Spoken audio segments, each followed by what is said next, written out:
Assalamualaikum children. How do you do? I hope you are feeling great with your family at home. Okay children, before we start our lesson, we need to recite the doa penerang hati and doa di waktu pagi. Let's recite together. Raise up your hand. Bismillahirrahmanirrahim. Allahumma aftah alaina hikmataka wanshur alaina min khazaini rahmatika ya arhamar rahimin. Rabbi shrah li sadri wa yassir li amri wahlul 'uqdatam min lisani yafqahu qawli. Amin. Recite doa di waktu pagi. Allahumma inni as'aluka ilman nafi'an wa rizqan thayyiban wa amalan mutaqabbala. Allahumma inni as'aluka ilman nafi'an wa rizqan thayyiban wa amalan mutaqabbala Amin.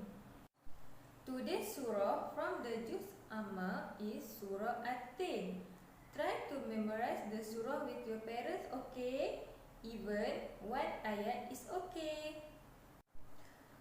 Okay my dear children, semalam teacher dah cerita tentang kisah Nabi Ilyas kan? So, hari ini teacher nak cerita tentang kisah Nabi Ilyas. Nabi Ilyas adalah Nabi yang ke-20 dalam 25 Rasul yang wajib kita pelajari. Nabi Ilyas adalah Nabi yang diutuskan oleh Allah untuk menemani Nabi Ilyas berdakwah. Tetapi Nabi Ilyas ni dia menderita sakit tenat. Nabi Ilyas pun memohon kepada Allah untuk kesembuhan Nabi Ilyas. Dengan izin Allah, Nabi Ilyas pun sembuh sepenuhnya. Setelah Nabi Ilyas melihat Nabi Ilyas boleh menyembuhkan penyakit yang cukup parah melalui pertolongan Allah Subhanahu Wa Taala, Nabi Ilyas pun mengikut ajaran Nabi Ilyas dan beribadah kepada Allah. Dan selepas itu, Nabi Ilyas dan Nabi Ilyas pun menyampaikan dakwah bersama-sama.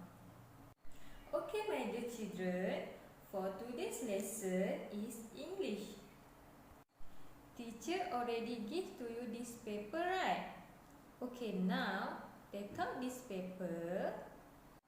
Okay, what you need to do is first trace day and date using pencil. Okay, trace day. What day is today?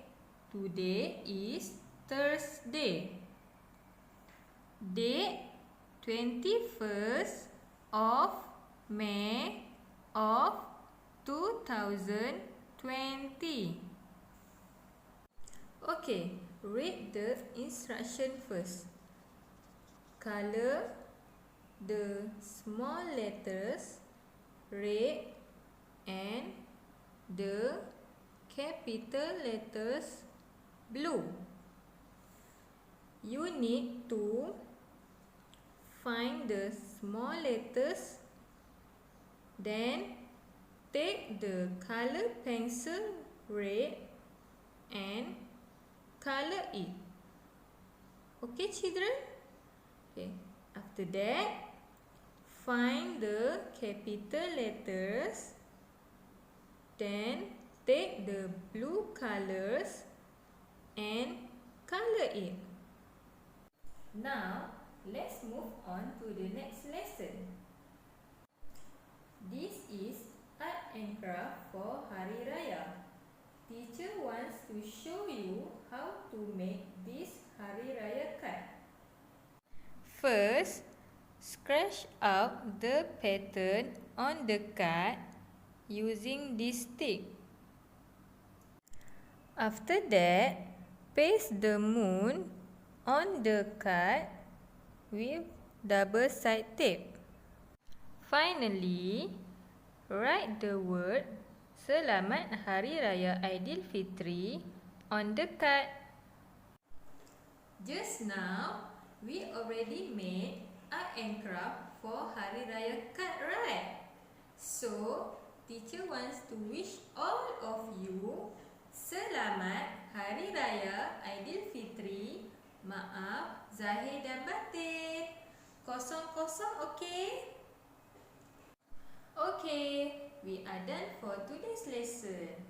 I hope you can do your work with your parents at home, okay? Bye! See you again! Don't forget to subscribe to our channel and click on the notification bell to